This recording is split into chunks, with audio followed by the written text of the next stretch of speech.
آپ کو اپنے اس ولاگ میں ایک وکیل صاحب ہیں ان کی ایک چھوٹا سا کلپ دکھاتا ہوں جو کہ چیف جسٹس کے بارے میں یہ فرما رہے ہیں کہ میں ان کے خلاف ریفرنس دائر کرنے جا رہا ہوں۔ چیف جسٹس قاضی فائز عیسیٰ، تمہیں کس قانون نے یہ اختیار دیا ہے کہ تم چیف جسٹس ہوتے ہوئے اپنی صفائیاں میڈیا پہ آ کے بیان جاری کر کے دو؟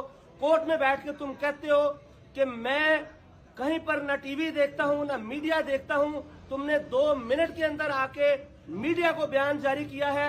میں تمہارے خلاف سپریم جوڈیشل کونسل میں ریفرنس فائل کرنے جا رہا ہوں۔ کس قانون کے تحت تم میڈیا کو انٹرویو دے رہے ہو؟ اب اپنے ریفرنس کا سامنا تم سپریم جوڈیشل کونسل کے اندر خود کرو گے۔ طرف سے وہ بات صحیح بھی کر رہے ہیں۔ آپ نے ایک کہاوت تو سنی ہوگی کہ چور کی داڑھی میں تنکا، اور بھائی آپ ایک ادارے کے سربراہ ہیں، سب سے سپریم پاکستان کا سپریم ادارہ جو ہے اس کے سربراہ ہیں آپ کو کیا ضرورت ہے کہ ایک کمشنر کے الزام اگر اس نے لگائے بھی ہیں تو اس کو براہ راست آپ میڈیا پر آ کر جوابات دے رہے ہیں؟